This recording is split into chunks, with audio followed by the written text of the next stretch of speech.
Yo, what's going on, everybody? Welcome back to Man Blitz. I'm Jake Lynch. Anthony Edwards with 42 points. That man could not be stopped. Sheesh. Hey, rookie of the year, question mark? Hey, you know how the media feels about LaMelo Ball? Hey, comedian of the year, maybe. Hey, he's Anthony funny. Edwards is funny as He's hell. funny. But this is Micah Huff, J. Cole sighting. You know what that means. Next week, album dropping. The world will finally be able to restore to its natural good self, man. I'm happy. I'm just waiting for next week, man. It's going to be his best album yet. Speaking into existence.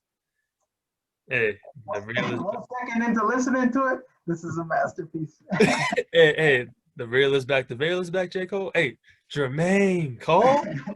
I'm waiting for Jermaine. an RDC World 1 video, too. I'm waiting for it. You know, they already writing down all their skits this week. They'll get it out right in time for they'll get it that Thursday before it comes out. Whole world gonna be like, man. We finally need this. It hasn't come out since like 3 years. I'm gonna say like 2-3 years since he dropped like an album. So it's He good. dropped those 2 songs last year, I think. Yeah, he dropped like two. Yeah, and then he dropped like And then he dropped some Pumas. yeah. So, but They're cold, though. I like them. hey, if they J. Cole, they good. But hey, so we got a great interview for you guys today. We got the boy, Micah Dew-Treadway from Minnesota. We talk about his Bolingbrook days. We get into him rowing the boat in Minnesota against the PJ Fleck talk. And then we get into his rapping. Maybe hear a song or two from him. Hey, the shit's fire. Yeah, it's fire. You're going to hear it. Hey, but what about his response to the question about Drake? We asked him, hey, is Drake the GOAT? He gave a detailed explanation. He talked about the business side of it. I was like, okay. He told me some things I don't even know about Drake. He can do a documentary about Drake. Hey, I heard he's been doing some projects in school about Drake. So, I mean, yeah, anything's possible. But I got a great interview for you guys today. Make sure to subscribe to Man Blitz on Apple Podcasts, Spotify, YouTube, Pandora, Google Podcasts, wherever you listen to podcasts, man. You know you're on there, man. Make sure to follow us on Instagram, Twitter, TikTok, all that. Hey, we go rejuvenate ourselves social media this summer. So stay tuned on that. TikTok videos, more of them coming soon. More content coming to the YouTube page. We're excited to expand and do some other stuff on YouTube. Coming soon though. Coming soon. But make sure to download the episodes though. Apple Podcasts, Spotify. Hit that plus button next to the episode. It's gonna say DJ Micah Dew-Treadway. Nah, it's gonna say Micah Dew-Treadway, everybody. But make sure to hit that plus button. You got anything else? Nah, you covered it, bro. Now let's get into the interview. Touchdown Bears! No way! Hangs, fires, yes! The Bulls lead 87-86. Hello? You play to win the game. Let's go to eat a damn snack. All right, now let's welcome on the boy, the man of the hour, Micah Dew-Treadway. How you feeling today, man? I'm good, man. I'm feeling good, man. Good for having y'all on, having me on and everything, man. This is a long time coming. We Yeah. do this at the end of the semester. Yeah, man. Things get busy, but it's good. It's good to be on with y'all, man. Good to see. Yeah, it's good to finally have you on. Makes me feel old, man. Yeah, I used to be been with you for a while, man. But all right, so let's start off with your Bolingbrook days. You even got Bolingbrook tattooed on you, man. So 365. yeah, so how does it feel growing up in a town like Bolingbrook? I mean, it's honestly like a lot of people they joke with me about my allegiance. My story is a little different, you feel me, than a lot of people. I mean, we all got our own stories and everything, but I moved out to the burbs, you know what I'm saying? Really no family in Bolingbrook. You know, my people was doing their thing, they was working, you know, trying to make it happen. And I mean, it was just always sports, it was always school, community, you feel me? So I had people build me up on a daily basis that was a part of the community, that was a part of school, that was a part of after school programs. stuff like that. And I'm the type of person, I take that type of stuff serious because my dad always told me nobody got to be nice to you, ever. So I took that really serious growing up in the Brook, man. And then, I mean, what can I say? We the livest. You feel me? Like, out of all the suburbs, we the livest, man. So it's just, I try not to. A lot of people try to joke about it. You feel me? Oh, you got the tattoo. You know, you always talking about, but it's cool. If you don't got pride for where you came from, you got it. But me though, I know where I came from. Yeah. Like, you feel me? I know the people that put into my life. You feel me? My story. So it is what it is. But yeah, you already know I got it tatted right there. So That's love, man. Hey, Bolingbrook's a great, diverse place. I mean, I'm proud to be from here too. Now, you went to Bolingbrook High School. Now, all of our viewers are very familiar with Bolingbrook because that's all we interview right now. But how would you sum up your high school career at Bolingbrook? man, I would say, I mean, if we're talking about football alone, I would say like we left some stones unturned. But like when I talk about like the relationships, my teammates, like I'm gonna always have those relationships for a really long time. You know, Brent Johnson, Julian Jacob, whether it was even basketball, Prentice, Julian Torres, Prentice Nixon, all types of dudes, Tough Borland. Most of the dudes you interviewed on here, to be honest.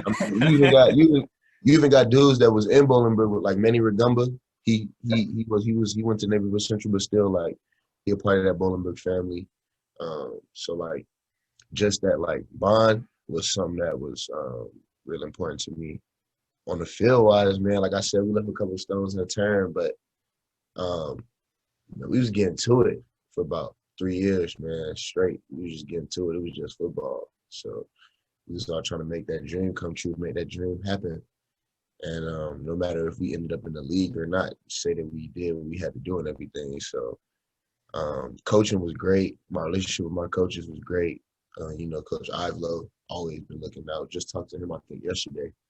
He was talking about my spring, how everything went this spring with me for football. But yeah, man, it was I would advise, I mean, we at public school, so we don't do no recruiting. Y'all pop out, see what's up. Yeah, those teams were good, man. They always something special, those teams. Sure, we were ball boys. We got to see like every single win, every loss. Y'all got to see all the wins, all the losses. Dude, we was in the end zone celebrating with y'all. We only lost like 3 times, but every time was crucial. But all right, so out of high school, you choose Notre Dame over some schools like Mississippi State, Wisconsin. What ultimately led you to be a Golden Domer? It was an overall experience, man. For me, it's crazy because when I got that offer, I was actually on the East Coast going to look at other schools. My dad had like 2 weeks off of work, so we just drove along the whole East Coast, and we just visited schools. And I was getting like Ohio State, Bama, Oregon when I got the Notre Dame offer. And it was like, all right, I got all these schools. I got a little bit of time in the window that I kind of set for myself. So I just kind of let God guide me in that manner. And we were supposed to go to Ohio State, but it was just something, bro. Like all the coaches, I remember from freshman year when they came in and they saw Aaron. That's the first time I met Urban Meyer. I didn't really rock with him like that. I mean, Ohio State was what it was. I knew what it was. But when I was getting all those offers, man, it was just like, okay, like I'm going to just let God lead me. We did the East Coast thing, and one of the coaches that was at Maryland is now my D-line coach, which is crazy, Coach Chad Wilt. But, man, when we came back, I went home. I didn't even go to Notre Dame. I was supposed to go, and then I went the next weekend. And it just everything that I was looking for in the school in terms of my major, just the environment and the type of resources that could propel me higher with who I was as myself and what God had always given me and my parents had fed and my family had fed into me, those resources, taking those to the next level. I mean, the commute was definitely something because, I mean, it's cool to be close, especially like if you can go to a school like Notre Dame and you're close to home, that's 10 times better. And then spiritually, it fed my interests. It fed the education that I wanted spiritually, not just around one religion, but eventually kind of focuses and then broadening out on other religions and looking at things like that. So I took all of those into account, man. I did my research. My dad did his research. He did a lot of research in the area, like depth chart and like what could happen and where I could land eventually with playing time and all that different type of stuff. Injuries came, red shirts came, but he did his research and we just kind of settled down. It was like, yeah, this is it. Like, we're going to make this one happen. And I had prestigious schools, but Notre Dame was just it, man. It was just it. You know what I'm saying? And obviously you run into certain things that you don't account for once you go to a school. And it's not that big of a deal. But, I mean, yeah, that's my home, dog. That's my first home. No cap, man. I miss that experience with my guys. You know, just telling the young boys on my team that's 6-7 years younger than me how it was when I was a freshman, when I was a sophomore, you know, getting out of practice, not really having no football responsibilities and just going to have fun and everything on campus, man. So I miss it, bro. It was a nice experience. But yeah, that's what really led me. And then they was balling, dog. They was straight balling when I was freshman, sophomore. I mean, not freshman, sophomore, but junior, senior in high school. They was getting to it, man. They was getting wins. They was beating the crap out of Michigan. So I was with it, man. I was really with it. Yeah, you getting best of both worlds with Notre Dame. Every time, anything you want in the school, they're giving it to you. Thanks. So facts. We move towards your, freshman year into Notre Dame. You redshirt, and then the next year you get hurt. How did you battle with that adversity going into those first 2 years? I ain't really handled it as well as I thought I would, bro. I ain't gonna lie to you. I mean, in high school, it wasn't much adversity. We just out there balling. Like, nobody was better than us. So it was what it was, man. But I would definitely say that when I redshirted, I was smooth. I was like, okay, I get who's on my team, who's in front of me. The names, the production, and them guys was actually balling. It wasn't like a fluke. Them dudes was really out there playing football. Unlike some situations that I've been in that we won't get into. But when I broke my foot, man, I had a lot of stuff going on just in terms of life. Just trying to get school together, females. I had a girl at the time. And it's always something that you gotta understand how to balance out two people's, not just yours, but somebody else's feelings, emotions, all those different types of things. So I was balancing a lot of that, man, and a lot of it got heavy. And for me, I just worked out. Like I just worked out. I went to work, man. I started refining my craft, doing what I had to do on the field. Not so much in school, but I mean, I didn't get hurt super bad in that area. And I kind of got disinterested from relationships, man, to be honest. It was just like that. I was lifting every day. Like the team would be at practice, I'd be in there doing arms, back, chest, all that, just hitting it, bro, because I was ready to play. I was ready to get back. I knew I was ahead of schedule. And that year, in terms of just like my relationships and stuff like that, it was tough because I was just in my head about it all, you feel me? And I was just in a place where I was like, I got to get back, man. People getting ahead of me, people playing, I'm not playing. I'm watching people do this, do that.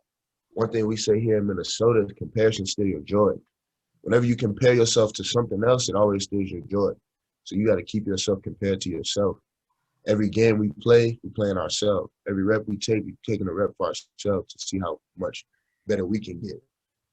So I preach that in life. As Coach Fleck gave us that, I preach that in life. Comparisons do steal your joy, man. It'll set you back.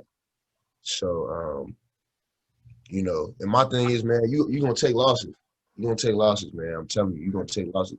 I took losses every semester I done been in college.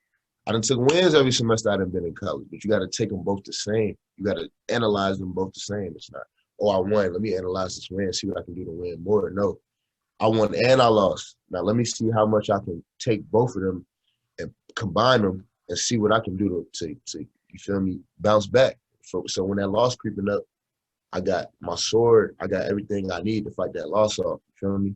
So you just gotta push, man. But yeah, man, I wish I would have known everything I know now, but it's not how it be. You feel me? You gotta take it how it go. Yeah. All right, so you get some playing time when you come back, and you guys end up going to the college football playoff versus Clemson. So how was that experience going to the playoff? That was, man. I'll say this: I'm a very process driven person, so like I do remember the playoff the game, obviously.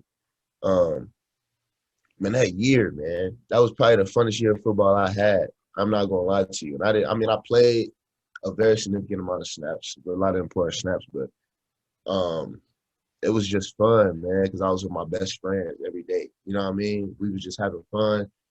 Football was what it was, man. From January 1st to December 31st, like that whole year was just, it was fun, man. And the work that we put in, that was like what we did. We wasn't even thinking about it. We was just putting in work every day. And big shout out to our strength coach, Matt Bayless. That was a 3-year process of him getting us to where we needed to be as men, not just as football players. And a lot of that does come in handy when you are strength training, because that mental is very important. But man, that was great, man. Playing in all those games, playing against a couple good teams. Pittsburgh had a great O-line. We played a couple tight games in the beginning that we pulled out. And just, being around those guys, like I still talk to them dudes every day from that team. From those teams, kind of that 2017, 2018 year.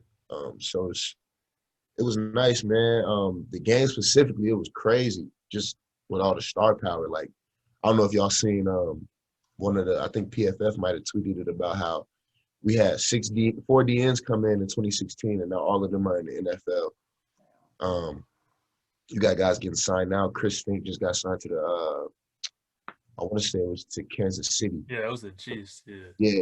You got guys getting drafted. Dalen Hayes, Jeremiah Owusu, Cormoya, guys that went last year. I want to say no names and miss none, but just coming up top of my head for free agency, my boy Jalen. All types of dudes. Tavon Coney. Man, it's a blessing to know all those dudes, to have a relationship with them, but then to also see them be able to, reach the levels that they're reaching and be able to follow in their footsteps pretty soon here is going to be pretty nice, man. It's a blessing.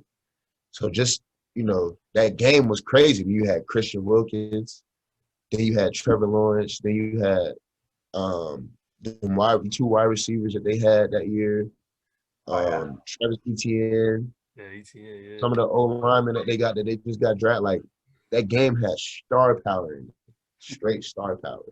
So it was a good game. It was crazy. It was a great week. Got to hit some rides. Got to hit the water park. It was nice, man.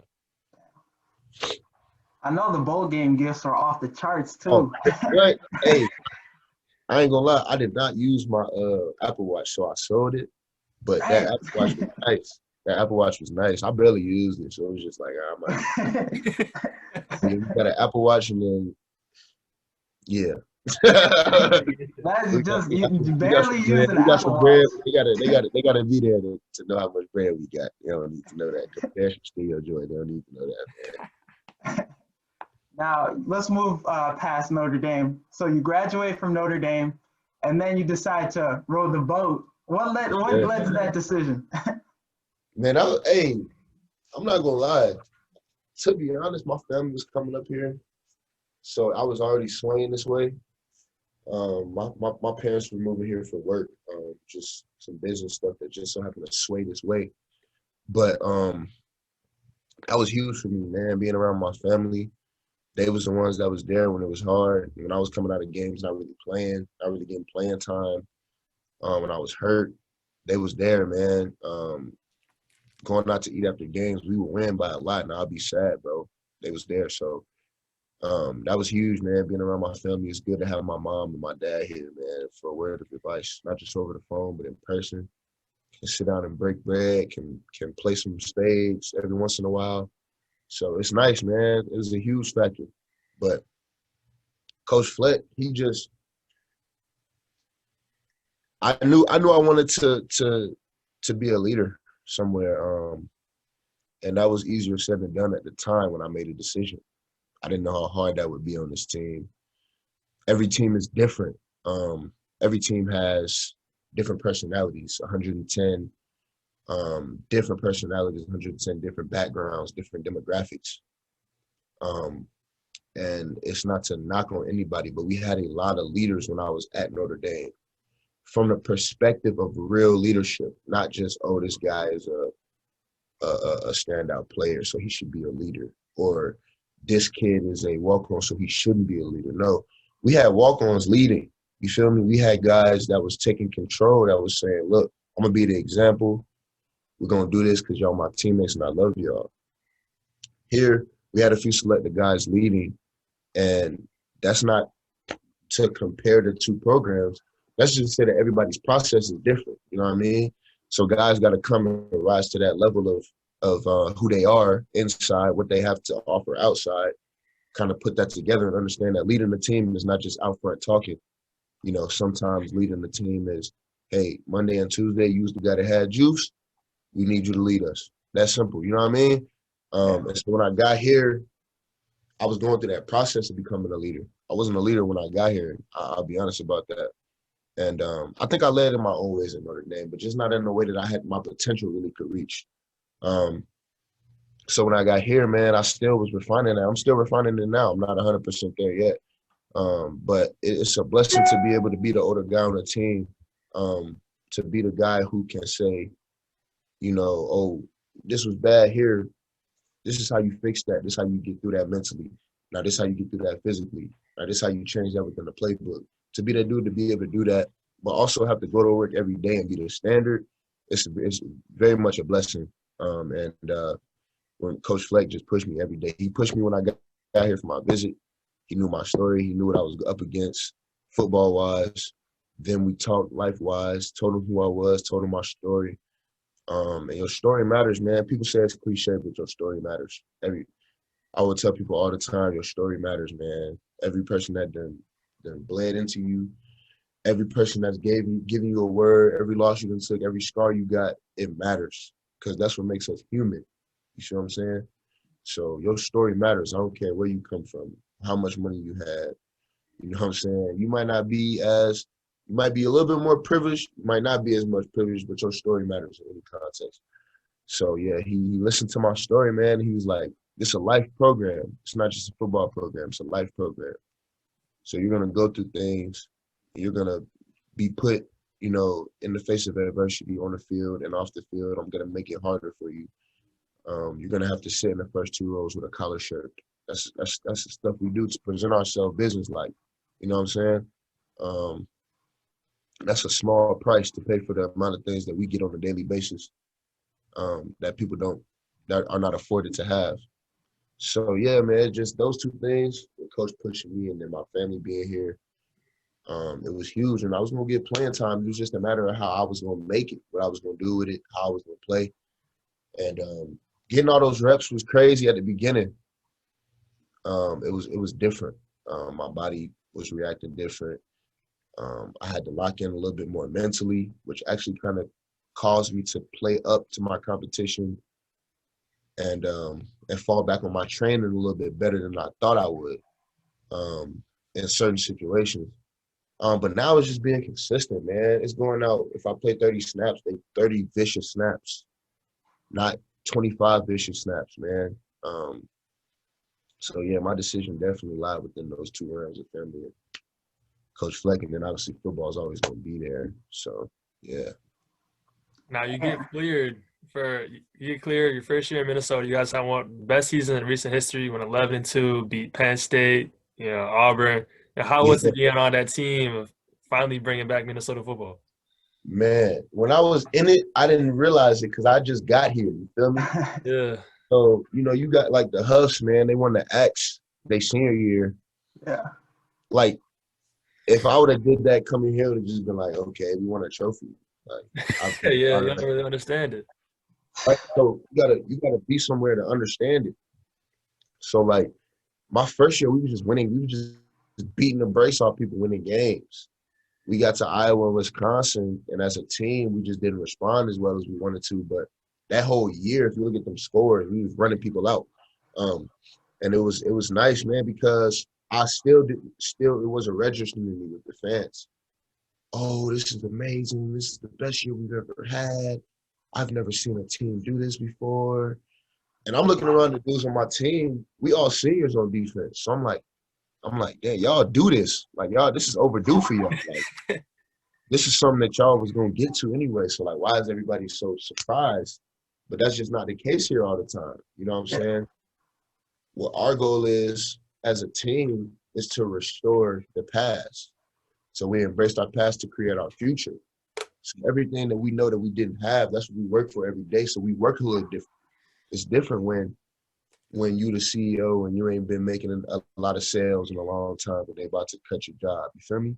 That's how we go to work. They about to take your job. You got to get out of there. You feel me? So we go to work every day like somebody about to take that from us because we don't have any 20s on our banners. It don't say 2001, 2005, this, that, and the third. You know, some of those were smaller accomplishments. We want the Big Ten championship. We want the Rose Bowl. We want the national championship. And a lot of teams don't like to say that because it's a disparity in college football. It's a disparity in mindset. That's all it is. It's not talent. It's a disparity in mindset. You feel me? Nick Saban don't have all those rings because of the people on his team. Trust that. Everybody got people on their team. It's the talent. You feel me? As I grew up, I realized that from just playing video games, oh, Alabama this, Alabama that, or just watching TV, Alabama. No. Nick Saban, his teams is different. Them dudes can roll out the ball without culture. They can roll the ball out and just play.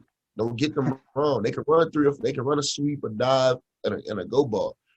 But when they put that culture in it, it's different. Their mindset is different. You feel me? So, you know what I'm saying? Like, here it's like we operate the same way. So when all those accolades and things was coming up, I can't remember the number, and Coach Fleck could kill me if I said the wrong one, but we had a whole bunch of firsts for that year. Yeah. First this, first that, and since here, first this since 1904, first that since 1904. So that was huge to all of us, especially to that class that's in the league now. Antoine Winfield Jr., Carter Coughlin, Kamal, you know, guys that's been on the coaching, Winston Ladvidere, Thomas Barber, even some of the dudes that just got drafted, Ben St. Juste and Rashad. You know what I'm saying? It mean a lot to them dudes when they hear that because this is the school they chose originally. Besides Ben, obviously, but this is the school they chose originally, and this is what, you know, they kind of had a vision. So when you think about the public, it's crazy to them that we did that. It's ridiculous. I got that Penn State picture over my door right before you walk in. Yeah. So it was crazy, man. It was a blessing to be a part of that, to be able to feed into a community. And with everything that's going on in Minneapolis right now, I won't even, you know, I mean, we're going to talk about football, but it's going to be a big year for us. It's going to be a big year for us. And we're looking at that first game, and we're working out for that first game, man. I know for me, I want to be the best player on that field on September 1st. So when they put film on, I wanted to be nonstop 18. So it's different. It's different. It's different here. I would tell who's looking at this, it's very different here. You really got to be mentally tough. You got to be able to withstand a lot. But yeah, man, that year was crazy. Who do you guys open up against? Ohio State. Ooh. Okay. That's gonna be a good game. Yeah. So yeah. It's every day for me, man. Whether it's stretching, whether it's yoga, Pilates, whether it's going to do some simple mobility foot stuff, like I'm locked in. I'm locked in every day. So today I got a little cardio thing that I'm doing later that I'm gonna get into. But Yeah, man, we primed. We ready. We ready for it all. Micah Dew, the last dance, pretty much. You gave us a little preview. Now, what should we expect from the Gophers in 2021? Say it again, Mike. You cut out. You cut out a little bit there. What'd you say? You gave us a little preview. What should we expect from you guys this season? I mean, this is the team to play hard, like really, really hard. We want to be feared on tape as a D-line. I'll say as a D-line. We want to be feared on tape. So you're gonna see a lot of guys that's doing stuff not just in that framework of getting off the ball and that framework of punch strike, but you're gonna see dudes that's trying to get to that rock every play, fighting to get to that rock. You know, we call it the how. I know Micah probably know about it. We call it the how, man. It's how you do everything is how you do anything, or how you do anything, how you do everything. Yeah. So we fly around, man. We do stuff with the how. We put that on tape, and you could just expect a bunch of hard work, like X's and O's, technique, man. That is what it is, but it's that extra effort. It's that how that's going to get you to where you need to go. So you can expect a bunch of guys that just got a crack on their shoulder that's just trying to get it. Right now, you know, we don't really like to talk about numbers, but we see them as perspective. So, you know, right now I think we're 7.5 in Vegas, which means we'll only win about 7.5 games. So what I'll say to you is that we'll see about that. We'll see about that. The D-line coach got y'all practicing with knives and shit or something. You got me ready. Nah, man, nah. We just, hey, we focused on us, man. We work really, really, really hard up here, bro. For real. Like, I'm not talking about no culture. I'm not talking about no X's and O's, no plays, no players, no personnel. We just work hard, bro. And we a family and we a team. You feel me? So we have gratitude. We know our identity. We kind of still working within it. And I can't give you no predictions, but I know 7.5 is not it, or 7 is not it. So that's not it. Just know that. Yeah. In Vegas, you still got time to change that. All right, so you change that on a daily basis with your process. You know what I mean? All right, so PJ Fleck, you know, is one of the best young coaches in college football. Do you have a good or funny story about PJ Fleck that stands out to you? Coach Fleck, oh man.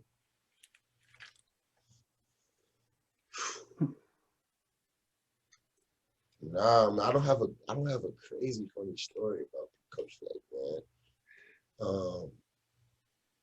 I can just tell you, man, he really loved the program, man.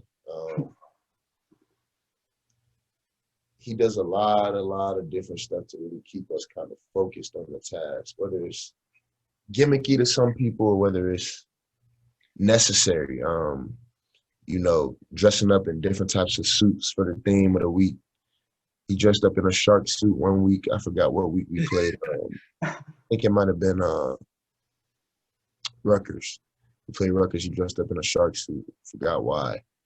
I done seen him pie people in meetings. I done seen him break vases in meetings, making a point. He lied to us one time and told us that his wife had a family vase that was so important. Telling us that our dreams and our stuff was very fragile. And he threw it at the wall to say that it could break at any time. You feel me? So he threw the vase at the wall. His pregame speeches, some of the stuff that he gives us before the game to kind of just keep our mind focused on the goal, what we need to do, what we need to accomplish. He's a very good coach, man. He a good dude too. Like, I just went to him about some internship stuff. Got one like that. So he did the research for me, reached out to a couple of people just within my realm of what I really wanted to do. Easy to have conversations with him. I've had conversations with him just about life in general over the last 2-3 semesters. And our relationship, we kind of batted heads for a minute, man. Just, I'm a type of dude. I'm really like, You know, I'm kind of just, you know, we play the game, you know, it's football, you know what I'm saying?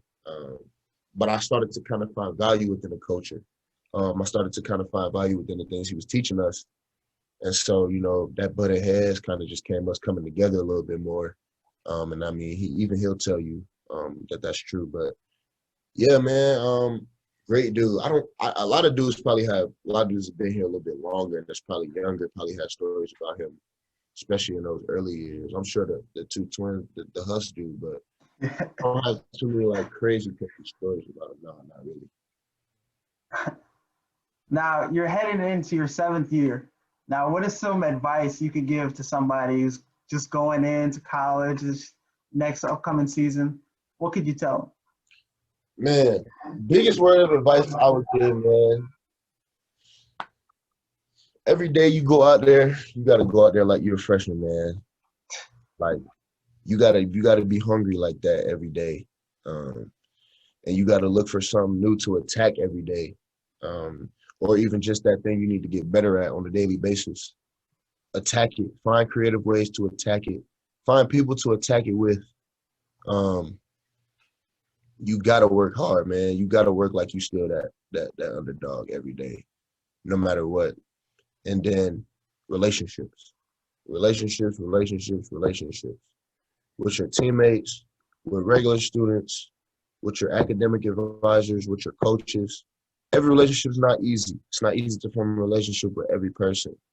But to be vulnerable, to lean on other people, to be able to hear other people's side, not to respond, but to feel, to be empathetic. That's how you build relationships, you know what I'm saying? And those two things for me are the most important because when you work hard, right, it's a framework within when you work hard because now it's football, now it's technique, now it's school, now my classes is good, I'm dealing with this, I'm dealing with that.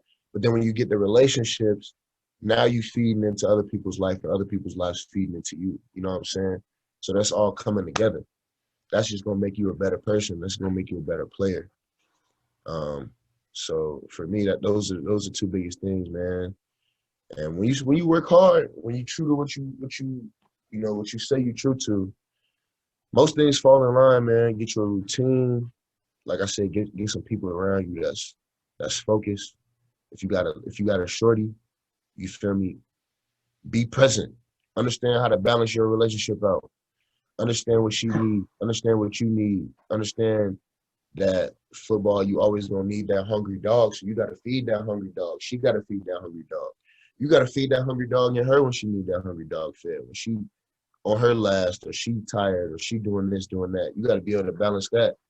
And that go for your friends too, not just your girl, your teammates. Your teammates down. Feed into them. Let them feed into you. You know what I'm saying? It's a two-way street. Nothing in this life is supposed to be done alone. And that's our society make you think that, oh, I got to go get this mortgage by myself, or I got to go do this, do that. Yeah, you feel me? You're going to build your credit by yourself. You're going to buy your house by yourself. Obviously, that's a no-brainer. But when you got people to share that with, and then you can share that with other people, it make you feel better. That's what the game is about. That's what it's all about. It's about 11 dudes on each side of the ball feeding into each other, showing the world who they are through the way they play. So, yeah, those two things, relationships, and also just working hard at everything. Like you new to it every day is important. All right, so let's shift away from football real quick. You know, you're a big music listener. You even got Drake in the background there. And you're very outspoken about Drake. Would you consider Drake the GOAT? I would consider Drake the GOAT, man. When you're talking about artists in general, probably not, because you got Mike, you got Prince, you got, you know what I'm saying, all these different types of people, man. Bands, rock bands, all that. But when we talking about hip-hop, when we talking about, they call it like R&B these days. It's not like R&B, they call it R&B. Drake really, he did his side of R&B, and we all heard it. He did a little bit of his R&B in the early days, still kind of doing it now. When you talking about an all-around artist, you can't show me anybody better. That's just from the surface. That's just from listening to the music.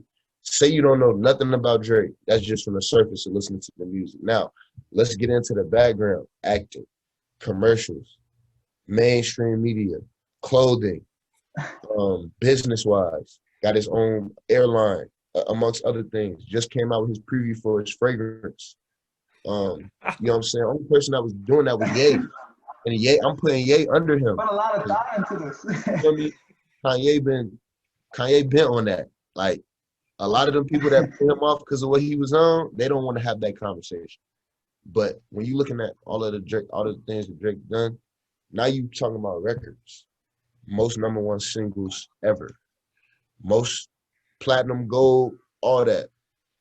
He up there. It don't matter what it is.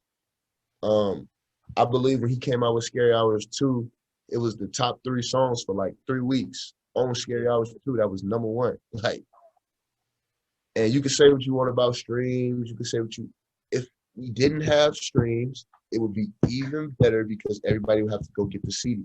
Like, it would just be making even more money. You feel me? Yeah. So you bring it to that business range from just that surface level music range. It don't get no better than him. You feel me? So it's like he surpassed his mental. He surpassed Lil Wayne. He paid back, and Lil Wayne arguably the best MC pure rapper that we done seen, arguably. So yeah, now, man. what do you say to people that down him for ghostwriting? I'm not worried about that. I'm gonna tell you why. It's people that got songs, bro. Call Beyonce right now. She ain't write all the songs. I can tell you that Meek Mill, he can cap. He can be mad about the success. But if he's written every song, let me know. Every song, right?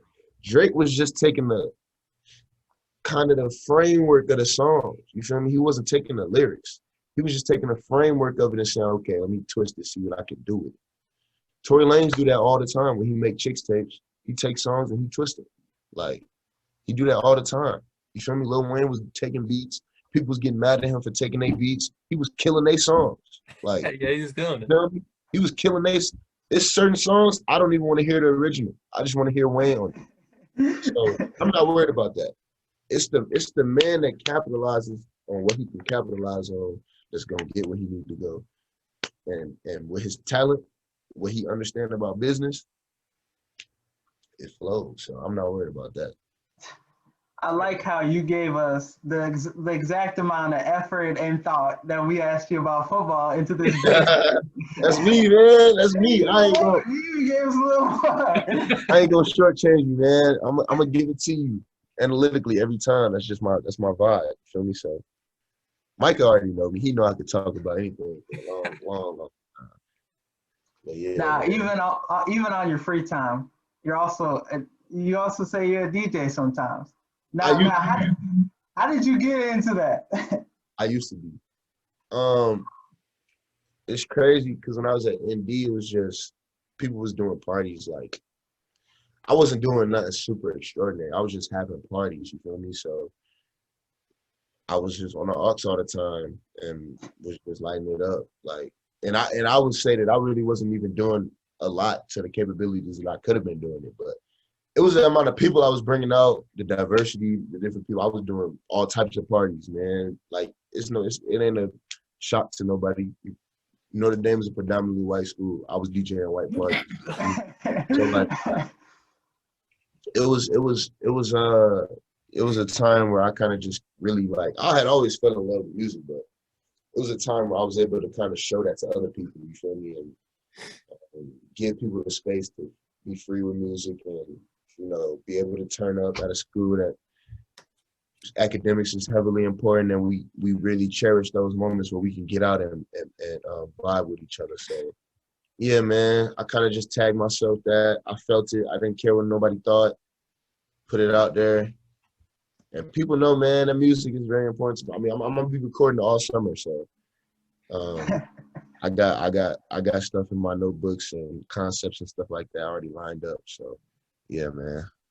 Hey, you recording off something? Give us a little hint. Give us a little piece. See what Give you're us a little working with. freestyle, man. Yeah, I could play something for y'all if y'all want to hear it. Yeah, All play right, cool. some, play some. Let's hear it. All right, hold on. Let me put it on for y'all.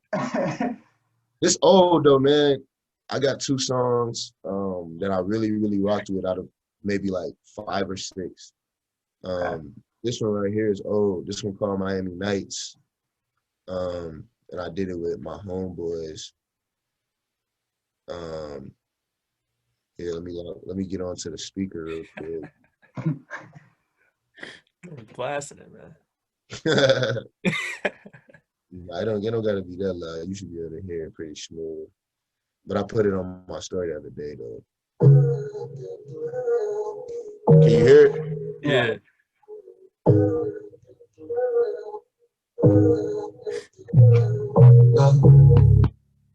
Hold down. What you talking about now? Hold on. I can give your ass the world, take away your breath, take you out that jewelry, take you out that dress. They knocking on the door, we don't need no guests. Put you in the coach, you that whip, now you press. Whisper in your ear, don't move, now you shaking. Turn the music up, it's gonna be some baby making. Go on the floor, don't even faking. You say ain't going harder, so now I gotta take it. Tell them all your friends, I'm no more, but I'm decided. All we do is vibe, pretty soon we gon' decide it. My dogs laughing joke, but baby girl, you my bitch. Put you in designer, now we steady mobbing. Tell them keep watching, it's a perfect model. Body so sweet, shorty shaped like a bottle. Puerto Rican vibe, so I'm calling you my vodka. Anything you want, baby girl, it ain't no problem. Yeah.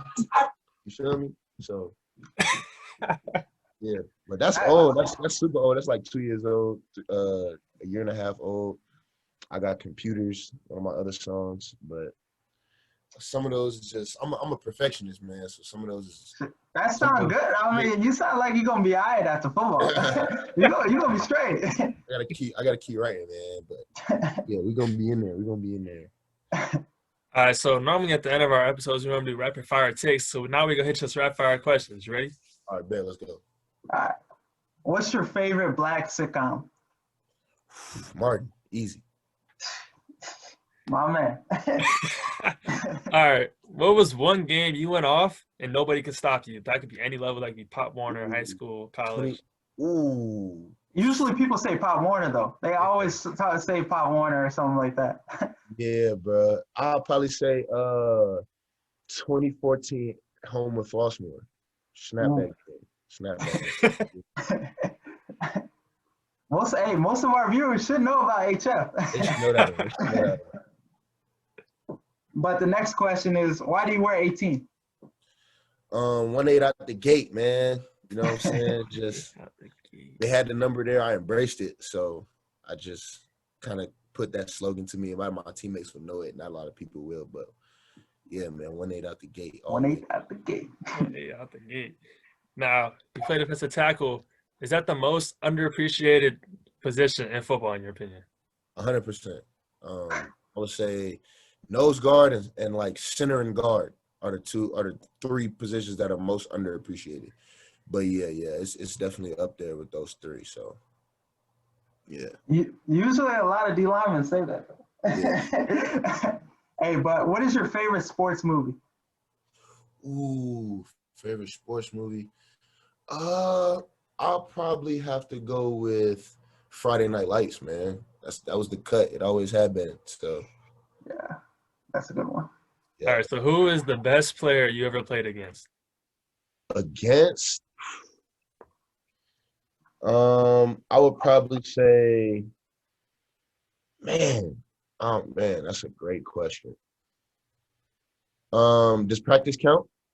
Yeah, practice counts, yeah. Oh, easy. Quentin Nelson. Quentin Nelson. Best player I ever played against. Yeah, no doubt, man. Yeah. All right. Now you're walking in an alley, 3 a.m. Who are you picking to fight with you in a street fight?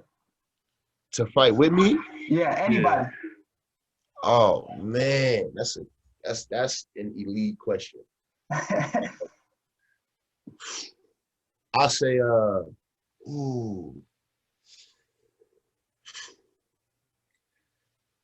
man, That's tough. I'm gonna probably go with my boy BT, one of my best friends from Notre Dame, man. Me and him was on. We was solid. So yeah,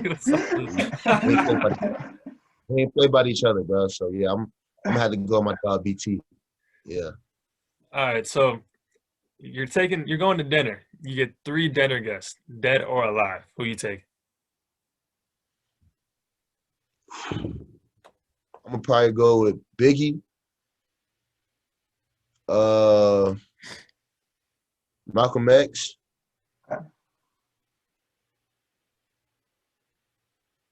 and then I'm gonna go a little bit off topic. People really not gonna rock with this one, but I'm probably gonna go Hitler. Yeah. Now that's interesting. We'll go Hitler. Like a lot of people, Jesus, Martin Luther King Jr. I wasn't expecting that one, but I can see your brain. Yeah, I can see what you're thinking with it. Yeah. All right, now the next one. You're a GM on the clock. You can draft any player from a sports movie. Who are you picking with your first pick? Oh. You got some good options here. Anybody, man. Bobby Boucher, Forrest Gump. Bobby Miles. I ain't gonna lie. I'm gonna need a healthy Booby Miles, man. I'm gonna need a healthy Booby Miles. And he can pass too. Yeah. And then for my second pick, man, I'm gonna have to go with a defensive player, man. I don't know, man. What's the black dude name from Remember Titans, the linebacker? Julius, yeah. Yeah, man, Julius, man. I'm gonna have to go with Julius. Nice with it. Nice with it. All right, so for the last question, I ask everybody this. In the movie Cars, do they have life insurance or car insurance? Bro, they definitely got life insurance. Okay. The cars run the world. They're the humans, so they gotta have life insurance. Have to. Oh yeah, that's a good option, man. That's a good reasoning behind it. Hey, at least you're not like Jacob. He said health insurance. What did he tell you why? I don't know. We kind of stopped. we stopped listening after that. Oh man. When you do it for your own, we kind of just like, all right, cool. Yeah. All right, so that's all we got for you, man. We appreciate you for finally coming on. It's been a while, but hey, we're gonna be rocking with you this season. Hey. Yeah, man. Hey, man, we got you, man. Look out for us, man. September 1st. You feel me? In the bank, TCF. Bank. You feel me? It's about to go down. You feel me? Shout out to everybody. Shout out to the Brick. Appreciate y'all for having me on, man. For real. Love y'all boys. Hey, we're gonna be listening for you, your music coming out too. Yeah. All right, so I hope you guys enjoyed that interview with Micah Dew. Got some great intake. We're excited for September 1st versus Ohio State. Best believe we excited. And 7.5. Come on. Come on now. Hammer you over, man. Take the over wins from Minnesota, man. Yeah, you ain't hear from us though, but but we got some great sports talk for you guys today. Justin Fields news. Excited for Justin Fields to be on the Bears. Got some NFL draft. We gonna do an episode last week, so we can hit you an NFL draft this week. Aaron Rodgers, that whole dilemma, everything, breaking news coming out every day, pretty much it seems like. Yeah. Aaron Rodgers, the New York Knicks, and then obviously closing remarks song of the week. Let's start off with Justin Fields, man. Dude, Matt Nagy and Ryan Pace looking like Kobe and Shaq when their jobs on the line, man. Finally making a good move. Finally doing something right. What was your thoughts when the Bears traded up? It was a good draft day. They were one of my winners. And I didn't expect it. You come into the draft, we having 20, we thinking we're just going to get an O-lineman or something, you know what I mean? But, hey, Justin Fields is sliding. The pace enough, they made the moves necessary to get that quarterback they wanted. And I'm proud of them. I'm speechless. As a Bears fan, when have we ever had a draft where we felt like we did everything right? Man, it's not even like we did everything right. It's just like we finally got a quarterback, man. And it's like when we drafted Mr. Trubisky the first time, I remember he went to the Bulls game, immediately got booed. And I mean, that's not his fault. He just got drafted. Kevin White was a bad draft year too. We've had a lot of misses. We can go down the line, man. A lot of bad picks. And drafted a receiver at 7. Kevin White. So, but like Justin Fields, like everybody was like, they were talking about him and Trevor Lance. Like, I mean, him and Trevor Lawrence, like 1A, 1B last year.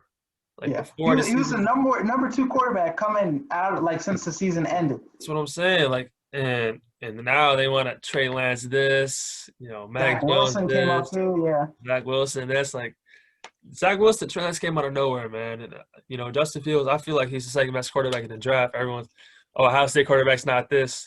He's a Georgia quarterback. He's from Georgia. Now, are you starting him week 1 though? Probably not. Probably just throw Andy Dalton in there and then have Justin Fields save the day. Yeah. I mean, it all just depends on preseason and everything.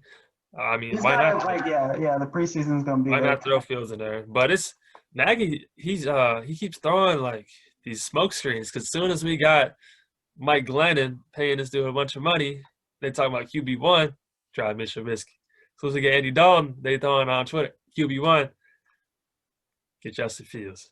So it's they definitely smoke screen us because that day they posted Andy Dalton QB1, everybody was pissed. I'm starting Fields from day 1. If he knows the offense and he's coming in the preseason, he has a good preseason, I'm starting him day 1. There's no need to progress and stuff. The Bears have a window to win and be successful. You gotta. Khalil Mack, he didn't have double-digit sacks back-to-back seasons. Allen Robinson, Akeem Hicks, Roquan Smith's coming up on his contract year. Eddie Jackson hasn't been the same since his 2018 year. So like if we can get back to that, man, like we can get back to that missed kick. Hey, we're gonna have a kicker too. We don't have a first round pick next year, but that pick's will be 30 seconds, so it don't even matter, man. Yeah.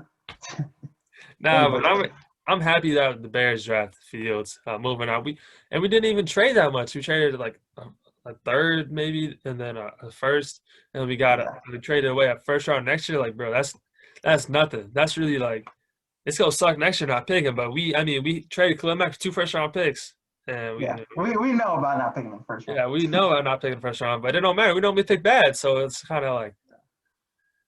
Speaking of picking bad, let's stick NFL draft news. NFL draft winners or losers? All right. Let's start off with winners. All right, winners, the Bears and the Browns. The Browns had a good draft too. They got the linebacker from Notre Dame and Greg Newsome. They found their hole. Like they know their secondary was weak last year and they needed to improve linebacker and shit, they've been killing it. Free agency was good. Browns they might do something next year. The Browns is the Browns, as Juju Smith-Schuster would say. And then the Bears, of course. But the losers, bro. Who the hell did the Raiders pick first round? Third round prospect, Alex Leatherwood, man. It don't make no sense, man. The Raiders are such. I just don't understand them, man. They like. I don't know what they're doing. They stuck in the first round. Like they got Henry Ruggs. Like that's not a bad pick. Like yeah. Well, I mean, not right now. Like we'll see. But like you had Jerry Jeudy, you had CeeDee Lamb. Clean Farrell dude, DN from Clemson too. Yeah. He hasn't been producing. Only good pick Mike Mayock's had is Josh Jacobs. Yeah, Josh Jacobs was a good pick. Though. Josh Jacobs is a good pick, but this Abraham too is decent, but yeah, this one dude on Twitter, he put like 10 of the draft analysts their grades. So and he put the 10 and he added them up and then he divided them by 10 and he did the GPA. So it's like all of them in GPA. So the Bears had the number 1, the Browns had number 2, and the Chargers had number 3. And I kind of agree with that list. Honestly, the Bears, they got tackle help. They got for Justin Fields. Not really much of a receiver. We got Daz Newsome. I think like he gonna be a good pickup. I don't know why he slid, but the Browns, they got JOK sliding. They got Greg Newsome. So hey, Illinois alum or Northwestern alum. So that was good to see. And the Chargers got Rashad Slater, another Northwestern alum. So they did good. And the Texans, man, what the hell were they doing, man? What the hell were they didn't – it's hard to win a draft when you only have 5 picks and you don't draft to the 3rd round. But a quarterback? Are you serious? Just trade away Deshaun Watson, then, man. Like, if that's really how you feel drafting a quarterback third round, and you have one of the best young quarterbacks in the league. Just why you holding him hostage, man? It don't make no sense. Yeah. Who did they get? Davis Mills, right? Davis Mills, yeah. Yeah, the guy from Stanford. Like, why, man? It don't make sense to me. Like, it honestly don't make sense to me. Trade that man Deshaun, man. Get a bunch of picks. You could have got a bunch of picks this draft. You could have got a first round pick, sure. I mean, but like, you know, the Texans weren't gonna have a good draft. You seen what they've been doing lately. Yeah. They got like three. They signed Philip Lindsay, Mark Ingram. Like, how you need that many backs? Man? It don't make sense. I feel bad for Mark Ingram too. He's going from the Saints to the Ravens. Texas. Man, never gonna win again. That's sad, bro. But news that broke out that Thursday morning draft was Aaron Rodgers. And I feel like every day there's something new with Aaron Rodgers, this, that. Like, I mean, yesterday or 2 days ago, he's calling the GM Jerry Krause in the team group chat. Like, he told people he's not coming back. Like, do you honestly see Aaron Rodgers leaving the Packers, or do you just see this as a smokescreen? I mean, you calling GM Jerry Krause. Like, there's some stuff you can't come back from, you know what I mean? But it's going to be hard because, you know, like, there's going to be like 28 teams that are going to make an offer for Aaron Rodgers, you know what I mean? Yeah. Because if you get Aaron Rodgers on a team, you're automatically a contender. Maybe not for a Super Bowl, but, like, you're going to the playoffs at least, you know, depending on how good your team is. Shit. Cleveland Browns might make that. I saw Matt Kellerman said that, man. I was like, hey, if the Cleveland Browns make that move, they're winning the Super Bowl. I don't care what you say. Yeah, no doubt. But, I mean, they got a good shot without him. So, yeah, true. But, like, they talk about, like, the Broncos. But, yeah, think about that quarterback division. If you add Rodgers, it'd be Rodgers, Mahomes, Justin Herbert, and Derek Carr. But, like, that's a good-ass quarterback. I don't sleep on Derek Carr. I'm sleeping, man. I'm tossing and turning on that, man. That's an interesting-ass, like division, yeah. Or three, you know, Derek Carr not good. But I would love to see Aaron Rodgers leave, man. Like, pack your bags, man. Like, get out the division. You're telling me we just got to beat Kirk Cousins? Kirk Cousins, that's all we got to beat. Kirk Cousins, Jared Goff, and Jordan Love, man. According to Robert Griffin III, too. We don't have to worry about Kirk Cousins. Talk your shit, then. I mean, or like, you know, Vikings drafted Kellen Mond, so you see the report that the Vikings wanted Justin Fields? If they would have got him, man, I would have been pissed. Yeah. We would have been with Andy Dalton, Red Rifle, like, getting all the time and stuff. Yeah, we would have ended up with probably like Kellen Mond or Davis Mills or somebody like that. Somebody. I mean, I don't even follow Kellen Mond, but nah, not Davis Mills. That's beat. Yeah. But like, I don't know. I kind of would have followed everybody, but we got some good talent though. But yeah, get Aaron Rodgers out of there, man. Like the last 11 drafts, they drafted 10 defensive guys in the first round, and the one that they didn't draft was Jordan Love. Like, that's sad, bro. How do you not draft a receiver at all? Like there's rumors they're trading up to get Justin Jefferson, and he was gone, so they drafted Jordan Love. I'm like, how does that make sense? How does that make sense, man? I think that's insane to me. And like they got Devontae Adams in the second round too, so. Yeah, and Devontae, you see the tweet, Devontae Adams? No, what do you say? No, let me pull it up. He said something that everybody's going crazy about it. No, yeah, he made a tweet. Oh, man. He deleted it? Nah, it's still up there. It was like, you gotta. Oh, no, I know what you're talking about now. It was like you gotta cherish what's in front of you at the moment or something like that. Yeah. So, I mean. It's not looking good for Green Bay, man. Nah, all the years they clowned us for the very quarterback. Look at them now. Go watch. We go play them week 1. Khalil Mack's will have a monster game. Aaron Rodgers will come back and beat us. It's going to happen again. Same thing over and over again. It's Packers. But I'd love to see him leave, man. What if he retired to host Jeopardy? I mean, shit.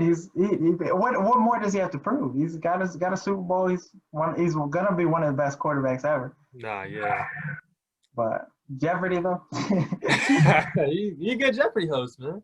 I'm not gonna watch it. Who's gonna watch it? I'm gonna go watch it when I'm sick from school. I'm gonna watch it. Yeah, come on. But lastly, shifting gears into the NBA, the New York Knicks clinched the playoff berth, man. We talked about the Knicks the whole year. We talked about the Knicks when they're over 500. You know, the Knicks when they're on fire. I mean, you look at the episodes that we titled the Knicks every 3 episodes. We got to title them again this one. Knicks clinch a playoff berth, man. The Knicks being good is great for basketball, but they can easily beat the Hawks. If it's lined up right now, they play the Hawks, they can easily beat the Hawks. Easily. So then that goes into the question, are they contenders or pretenders? Contenders. You think they have one of the top-rated defenses. Yeah. They have an MVP candidate, Julius Randle. He should be up there. And then you have D Rose playing like vintage Rose. D Rose. But the thing is, bro, I swear, every time D Rose is balling, they're like, "Oh, this is like vintage Rose." He's everywhere he goes. He has everywhere, man. Timberwolves went to the playoffs when he was there. Only team he wasn't good on was the Pistons, but look at the Pistons organization, man. I mean, you can't look at Blake Griffin, man. You can't say that. You can't prove when someone goes to the Pistons, their career's done with, man. It's simple like that. Yeah, D Rose has been amazing. But I think the Knicks, I don't see them going to the Eastern Conference Finals, though. And that's what I see as contenders. So I'm going to say I'm going to wait till next year on the Knicks. So yeah, you like the top 3 teams, Milwaukee, Brooklyn. I think they can beat a team like Milwaukee, though. Yeah, they could. But Milwaukee looks good. Milwaukee looks good. Dude, I'm not sold on them beating, the Nets, the Sixers, and then the playoff Heat are Yeah, the Heat are a different game. But Colin Cowherd brought up a point that I thought was interesting. He said that the Bucks, this is the first year Giannis is not the MVP, right? Yeah. Pressure on him to do good in the playoffs because everybody thinks Brooklyn's going to do good, so Milwaukee can do good. And they got a good team. They got Drew Holiday and PJ Tucker are great pieces, but no, yeah, and it's the Celtics are having a great year. They're off this year. I mean, they can still make some noise in the playoffs. Right now, they're opening up against I can see the Celtics doing something in the playoffs. They can open against the Bucks right now. That'd be a good series, bro. That'd be a good series. First round, they went to the semis last year. They got some history, both being good and everything. But the playoff tournament right now is the Heat. Watch out for the Heat. But they'll play the Heat. They'll play the Nets. Hornets. That's still be a good series too. Yeah, the Hornets, the Pacers, the Wizards. I mean, and speaking of the play-in tournament, LeBron was outraged about it. How you feel about the play-in tournament, though? I think it's good for basketball. I think it's good. It makes it interesting because you got teams like the Wizards who would not have made the playoffs if it wasn't for the play-in, and they get a chance. Russell Westbrook. You want to, in a playoff game, see him have 20 rebounds, 20 assists. It's cool to have 20 rebounds, 20 assists. You still going to lose in the first round, though. It's Russell Westbrook chasing triple-doubles, but he going to lose in the first round. It's better than having years where it's the Magic are in the playoffs and stuff. No, yeah, you don't want to see that. I don't want to see – I mean, the team in the A team, they're going to lose, probably 9 times out of 10, or 9.5 times out of 10. They're gonna lose, and a 7th seed probably the same odds, most likely. But having the Wizards right now are the 10th seed, and they had a slow start, so then they're finally being good now. The Hornets are getting LaMelo back, and the Heat, they're a young team, but they went to the championship last year, so I think it's good for I think it's good for basketball. Oladipo might come back too. Exactly. LeBron is talking all this, whoever made this should be fired. Last year when the pandemic happened, he was you got the Blazers right there, you got the Grizzlies right there. Playing tournament will be great. So it's kind of now that you're in that situation, you don't like it, though. Because you're playing more games and you know how he is with the load management and stuff. That high ankle sprain took his ass out. He came back and he's hurt already. Man, and he's talking about he'll never be at 100% again. I'm dog, what are we doing here, man?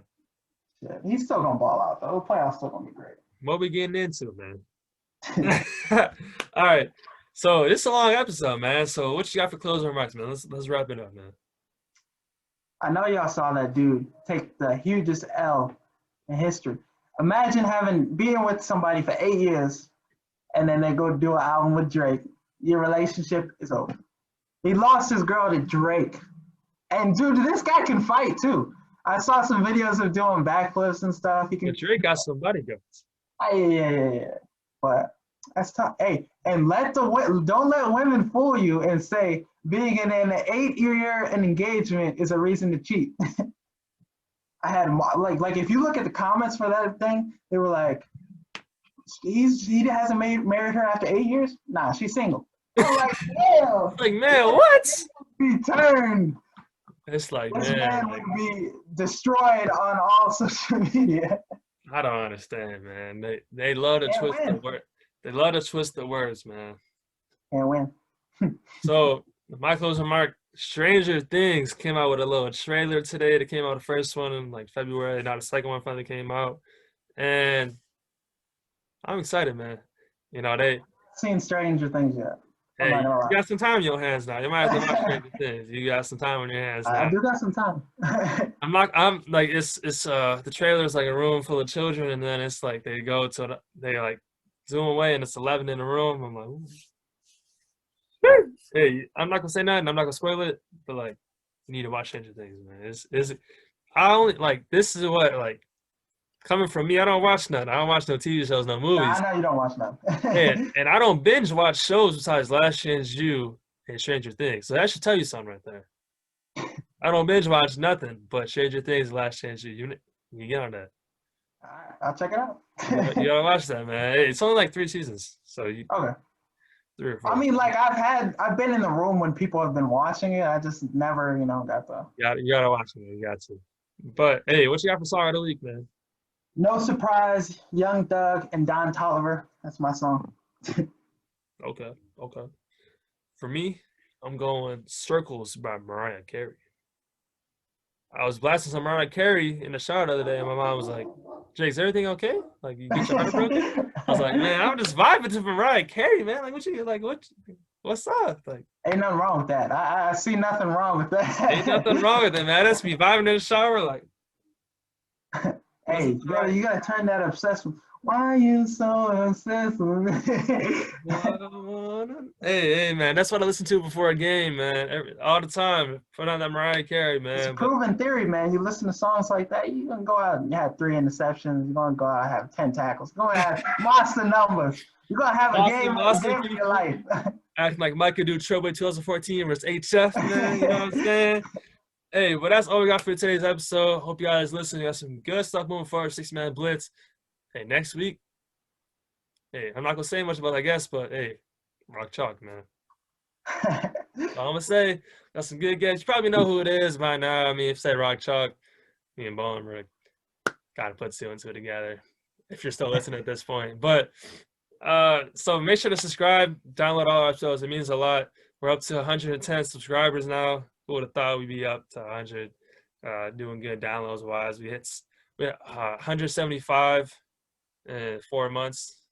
So that's love to see that, man. But hey, tell your friends about us, tell your neighbors, tell them subscribe to 6-Man Blitz. Follow social media, 6-Man Blitz, Instagram, Twitter, TikTok, all that, man. Help you boys out. Give us a shout out or something.